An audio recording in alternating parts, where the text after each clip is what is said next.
Shalom yang terkasih umat-umat Tuhan dimanapun berada. Pemirsa se-Indonesia, saat ini 5 Desember 2023, kita masuk ke pembelajaran ke-10. Sekolah Sahabat kita akan membahas tentang penginjilan Rasul Paulus di Yunani. Tepatnya ibu kota, negerinya para dewa. Dan pada saat itu, di masa lampau, Athena merupakan salah satu kota yang menjadi pusat peradaban kemajuan umat manusia. Nah, Dewi Athena sendiri dipercaya sebagai sumber kebijaksanaan dan keahlian dalam strategi berperang. Sehingga Dewi Athena sangat dihormati oleh orang-orang Athena. Dan Rasul Paulus juga mendapat tantangan yang baru. Menariknya, orang-orang Athena, sekalipun mereka pada saat itu bisa disebut orang-orang kafir, namun mereka taat dalam beragama.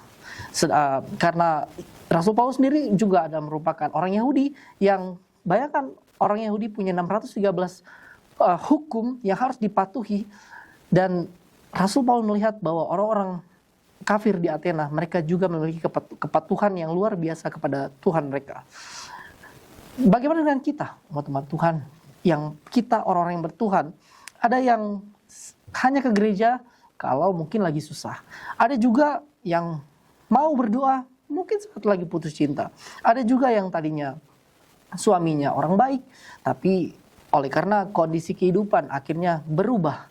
Nah, akhirnya banyak sekali perubahan-perubahan yang membuat kita tidak lagi menunjukkan karakteristik Kristus. Nah, Rasul Paulus memberikan pelajaran yang sangat berharga kepada kita. Yang pertama, mengenai ketaatan. Dan yang kedua, mengenai pengenalan akan Tuhan. Dan yang terakhir, Rasul Paulus juga menunjukkan sikap rendah hatinya kepada sesama umat manusia, entah agama apapun itu. Dia menunjukkan rasa hormatnya, dan dia juga melihat sisi positif yang itu bisa dijadikan motivasi sebagai kita orang yang bertuhan. Artinya kita harus lebih baik daripada orang yang tidak bertuhan. Terlebih kita akan menjadi contoh bagi dunia ini yang gelap karena dosa.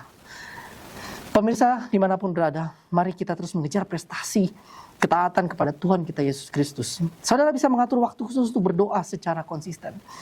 Mengenal Tuhan Yesus kita dengan merefleksikan kasih Kristus kepada sesama umat manusia, terlebih lagi saudara kita seiman, dan terlebih khusus lagi kepada rumah tangga kita sendiri. Andalkan Roh Kudus dalam kehidupan kita setiap hari, agar Roh Kudus menuntun kita kepada kebenaran Injil. Terima kasih dan semoga Tuhan memberkati Bapak Ibu, saudara-saudari dalam segala yang dikerjakan.